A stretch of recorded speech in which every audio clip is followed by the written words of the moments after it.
Greetings to the class of 1966.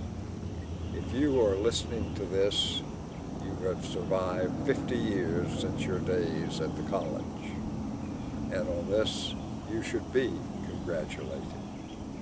We shared our 4 years at the college, and I remember many of you with great fondness.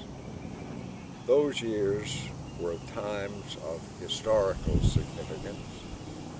The world was full of conflict, war, racial tensions, poverty, social injustices. Although injustices have existed since the beginning of time, some of them seem newly discovered and suddenly intolerable. Racial discrimination and the horrors of war by choice. Accompanying this seemingly new awareness was an atmosphere infused with an idealism that proclaimed that we should and must do something about these threats. 1966 launched us into a world with these problems and this idealism, and we intended to change the world. Using the tools of the dispossessed, protest, civil disobedience, local community action, we helped to bring an end to the war and to the worst violent manifestation of racism. We changed everything, and yet we have changed virtually nothing.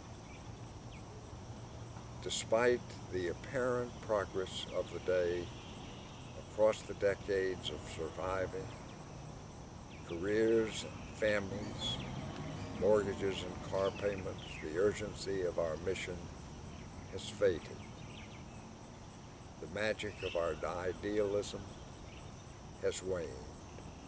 Today one does not have to look very far to see the world full of conflict, war, racial tensions, poverty, social injustices of all kinds. It's always been that way. Several years ago, two of your classmates, Doug Ader and Liv O'Brien, got the very wild idea to collect sermons that I gave during my time at the College of Wooster. With the help of Carol Crosby and others, they collected many of them. Why they did and how they succeeded will forever remain a mystery to me, but I was and am honored, humbled that they did. These sermons commented on the many topics I've mentioned here and included the ruminations of the meaning of freedom, responsibility, and consequences. As I have reread these sermons, I've been struck, as Doug Ader was, by how many of them could be given today just as they were given 50 years ago. They are still relevant, and that is unfortunate. My time left in this world is growing shorter.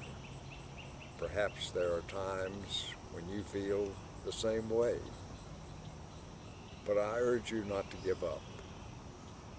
I urge you to dust off the idealism of your youth and renew your sense of urgency. Perhaps we are too wise in our dotage to consider the issue of poverty and social injustice to be curable,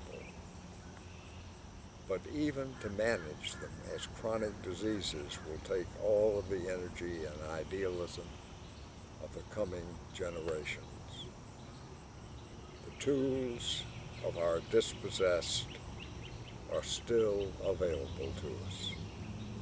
While we still can, we can use them to make a difference. Use them to inspire our children and your children and our children's children. Thank you, and enjoy this for the class of 1966.